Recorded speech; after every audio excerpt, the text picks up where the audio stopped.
Hello friends and welcome back for another episode of Indie Impressions. My name is Nick and today we're going to be checking out The Tallest Building by developer Andrei Mishanin. This is a game made for the Cyberpunk Jam, which is one that I kind of totally missed out on, but apparently created such an awesome game as this. What we're going to be looking at is sort of like something like a twin stick shooter, only minus the twin stick moment. We're going to be using mouse and keyboard for this, and as you can see, the keys are actually right in front of us. WASD to move, shoot is on left. Mouse button, middle mouse is change, right is defense, and then combination of right mouse then left mouse is impulse, which in this case is like you put up a shield and then you fling yourself. And the goal here is just to stay alive as long as possible, unlock new weapons, and just see if you can make it to the end. So it's a wave-based game, starts at 20, works its way down, and it is very, very pretty and has fantastic music. So let's give it a try. I'm not fantastic at the game though, so please do be aware that I might fail quite a few times before I make any actual progress. So we start out very simply, one simple enemy will approach us, then two, and then I think three after that, so on and so forth. There's a strange sense of where exactly the hitboxes seem to be when it pertains to, blocking and then retaliating. But it's cool. I think we'll get used to it. It's just one of those things that you get kind of a feel for how you dispatch enemies one at a time, just letting them hit into my shield so they can rebound, and then I can use that moment to try and get some shots in on them. Things start to get a little bit more complex, though, once you get a lot of enemies going at the same time. And also, you might have noticed I was just using my impulse move there to knock into them. That actually eats up one of my energy units, which are my life force, so I've got to use that very sparingly when possible. But it is a great thing for shoving them back to try and get them into position if I have a particular move in mind. That did not go very well at all.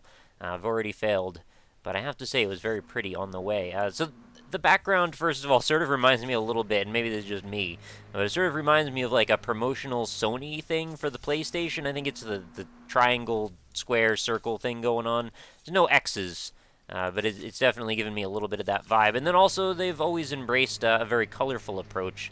And if you've ever watched like the cross-media bar on the PlayStation interface, you can sort between basically like all of these colors. So it's not anything to do with them, but it's sort of bringing that to mind quite a bit. But I really like the aesthetic of this game. It's very, very pretty. I really do enjoy any game that has a bit of a glowing thing going on with it. You'll notice, of course, the bottom part of this pedestal that we seem to be fighting upon is raising up.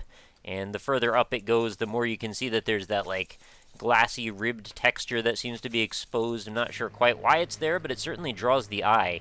And it's a very interesting focal point for the screen. Also wondering, though, like, the little dotted line where it says wave and then points down to the platform, like, I get why it's there to tell us what wave we're at, but, like, why does that dotted line have to stay forever? Wow, I'm so bad at this. I'm so sorry. I guess I just haven't really figured out exactly where the threshold is for me doing damage without getting damage returned to me. And my goal, I think it says get to the nano cyber crown or something like that. I'm totally down with that goal, but I don't know quite how to do it other than, well, presumably just live through all of these waves. What will happen when I earn that crown? Probably not much, but it is a nice thing to work toward, I suppose. I could see this already as being a bigger, deeper game than it even is yet, and it partially just, I really enjoy the minimalistic nature of it, but there's also a part of me that thinks that it could be really cool to see this expanded upon and taken to a new perspective. I mean, it makes a lot of sense looking down on things like this, but I could also see if you were, like, a little bit closer to the mix, starting to get involved in the actual minutia of combat. Maybe it's just all the Dark Souls I've been playing, and you'll probably hear this in just about every video I've done for the last few days. But the combination of going straight from shield to bashing with a sword is just sort of bringing me back to that as well. So let's see if we can focus here for just a moment. Maybe get to the first weapon so it doesn't look quite as pathetic as it's been so far, in my performance, I mean. Also, what is that little... Oh, that's the crown up at the top. I was wondering what that image was supposed to be, but no, it actually makes perfect sense. I like that the shield is like a little bracket, too. This is also giving me a little bit of a Geometry Wars vibe. It's certainly much, much less hectic, and certainly not quite as seizure-inducing, which is probably a good thing. In the first game, in a little while, well, I guess not in a little while, but I've been on and off with the seizure warnings lately with these episodes, and I don't think that this is necessarily going to be one that it's going to warrant that sort of warning. It's changing colors, certainly, and it's very pretty in the way it's doing so, but it's not doing so in an abrupt and frightening manner or anything like that. So wave 16, I don't know when I get to this next level. I'm hoping that I can get this handgun in here soon.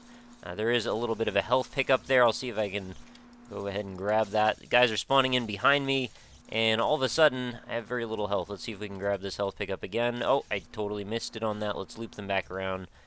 That was a substantial wave. It doesn't seem to end. I feel like I'm doing it wrong. Like, I probably should have gotten the pistol by that point. Maybe I was very close. I probably was very close. Also, if you're wondering what that circle is, sometimes I leave it still for just a moment or two. That's actually just, that's just my mouse cursor. That's my reticle telling me where I'm about to attack. Also, a viable strategy, if you'd like to use it, is to group them all together and then try and shove them off the building all at the same time. I'll see if I can execute something like that. Let's get them positioned near the edge, sort of like this, and then, yeah, there we go. Knocked them all off. But yeah, I do pay the price for doing that, of course, because now I'm going to have substantially less energy for having used that attack. But it does seem like it could work, especially when you get a really large group of them together. I think that's actually probably the best time to do that. I think using it early on, like I just had, was probably a pretty bad idea. I've already failed again. I don't know. I feel like the hitbox should be a little bit smaller for me and a little bit bigger for my weapon. As you can see, it doesn't really have much reach, and the enemies seem to be right on top of hitting me as soon as it is feasible for them to do so. In case you're wondering, by the way, this is a totally free game. You can go ahead and try it in your browser right now, and there will be a link in the description for this one, so if you want to go play along, please do. I'd really like to get to the first gun here, though, before I go. Otherwise, this is just going to be a little too embarrassing. I am trying here, even though it doesn't quite look like it. I'm really having trouble gauging that distance every single time. I was hoping I'd be better by now. I get another +3 to my energy. I think it's always been +3 every time I picked it up, right? And by virtue of being able to push them off, of course, I can also be pushed off myself. I'm not sure if maybe there are advanced enemies later on that will be doing that, but right now it seems like it's mostly me that's going to be sending myself off this building if I am going to fall off one way or the other. Alright, let's group them together. Maybe I don't even want... Maybe I want to fight them a lot faster than I have been. Your character's not particularly fast either, and you have to keep crossing in between them, so it's like, it's really a tricky spot. And there I go, falling off the building myself. I have failed again. Oh, I'm such garbage at this. I don't know why. It's not that hard in concept. It's just like, I can't seem to pull off executing properly. Maybe, does it matter if I keep my mouse pointer way closer? No, it really doesn't. Also, it seems like the sword slash has a variance to it. Like, it seems to be longer sometimes and shorter other times. Is there a reason for that? Maybe it's just my imagination, but it looks like the image stops earlier on some strikes than it does with others. And it seems like the enemies definitely have a distance advantage on you. Because all I can really do is just shield here, wait for them to attack, let that finish, and then retaliate. I think I should probably try to stick to that. Be trying to stick to that strategy a bit more.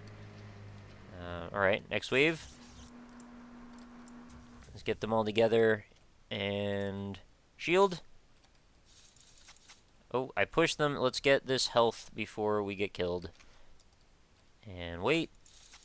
There it goes. And it seems like it's gotten awfully quiet, but I have noticed in the past that this game has fantastic music. Maybe I've just happened upon a random track that seems to be more ambient than, you know, kind of in your face. This could be bad. I don't know how to deal with this. Oh god, they're everywhere. Yeah, I've failed again. I don't know why I'm so bad at this game. Seriously, it's not a bad game, it's just pretty difficult. You should definitely try it yourself. Let me know if you can do better. I think the game will probably pick up quite a bit once I don't have to worry about being directly in the face of my enemies, but for whatever reason, I just can't seem to make it. I'm guessing probably to wave 15 is when you would get that first weapon, given that there seems to be, you know, a split. It's split into 5, probably. Sword is 5, handgun's 5, assault rifle's 5, so on and so forth down the line. The chaos that must ensue towards the bottom of the waves, you know, if we're counting down from 20 down to 1 or 0 or whatever we're counting to, probably very, very chaotic. I can't imagine how I'd be able to stand through all this stuff. I guess the rocket launcher is going to be the deciding factor there. Provided we have access to such a thing, we should be able to hopefully group them together and then fire upon them in such a manner as to dispatch them all at once. So it's like a portable shove that will probably be accompanied with an explosion, and that sounds pretty cool to me. which is why I'm so bummed that I haven't been able to make it there yet. So let's just survive this time. And maybe we can do that by, controlling them in a circle, make a tight circle pattern. Maybe I can whittle them down little by little. And no, that's not really working, is it? There's not a lot of room here, considering they're spawning on all the sides. I just have to hope that I can get lucky enough to spawn near one of these energy bits and then grab it. Nope. Let's lure them all over in this direction for a sec. Don't get too close. Oh, well, they got too close. Well, I made a little plus pattern at the end. I guess this will be a super short episode. Go check out the tallest building. It is pretty freaking cool. I'm sorry that I'm such garbage at it. I think you'll all do better than I did. So, be nice in the comments, please. I would appreciate it. But, yeah, anyway, I'm glad that I discovered this one. Very cool game. I'm going to have to go check out some more stuff from this Cyberpunk Jam and see if I missed some other special ones out there. Let me know what you think of this game in the comments, as always. And please do leave any support for the series if you can. I really appreciate it if you would, of course. And do please come back again tomorrow. New episodes of Indie Impressions go up every single day, so I hope to see you back for another one. And I hope you have a terrific night. I'll talk to you later.